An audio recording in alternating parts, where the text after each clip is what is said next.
문재인 대통령이 어제 43년 만에 첫 내한 공연을 위해 방한한 록밴드 U2의 멤버 보노를 만나 화제입니다. 수석보좌관 회의까지 미루며 사회운동가로도 활약 중인 보노에게 남북 평화와 통일 메시지를 전하는 점에 대한 감사함을 전했는데 직접 들어보시죠. 우리 남북 간의 평화와 통일을 바라는 그런 메시지를 내주시고 여성들을 위해서 모두가 평등할 때까지 아무도 평등한 것이 아니다라는 메시지 그렇게 내주실 것에 대해서 아주 공감하면서 또 감사를 드리고 싶습니다. I want to thank you also for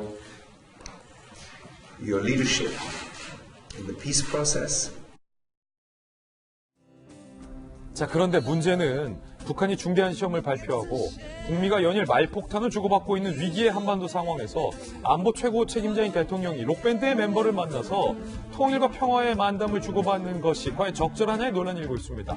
현실을 잊은 듯한 모습에 우려 섞인 비판의 목소리가 이어지고 있다는 거죠. 그런가 하면 앞서 그제 열린 U2의 내한 공연에서 김정숙 여사가 등장한 점도 이목을 끌었습니다. U2가 Light My Way라는 여성 인권에 대한 노래를 부르며 상징적인 한국의 여성들의 모습이 스크린에 등장했는데 바이올리니스트 정경화, 또 이수정 교수, 설리 등을 비롯해서 김정숙 여사 얼굴까지 등장을 했다는 거죠.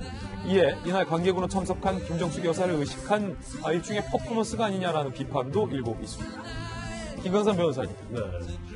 일단 그 U2가 엄청난 반향을 많이 일으킨 것 같아요. 특히 이제 U2가 보컬이 반전, 평화, 그 다음에 남녀 평등 이런 주제로 노래를 많이 불렀고 무엇보다도 이제 베를린 장벽 붕괴되면서 영감을 받아가지고 원이라는 게 하나라는 거죠. 그래서 우리나라 현실과 상당히 오버랩되는 부분이 있습니다. 그래서 아마 이런 부분이 우리 현재 상황과 굉장히 U2의 어떤 노래가 음악과 직결이 됐다고 보고 있는 것 같아요. 그리고 김정수 여사가 사실은 또 공연 때 직접 갔습니다. 그런데 저도 TV를 통해서 스크린에 나오는 인물들을 봤는데 방송에 나오신 분도 있더라고요. 같이 방송했던 분도 있고.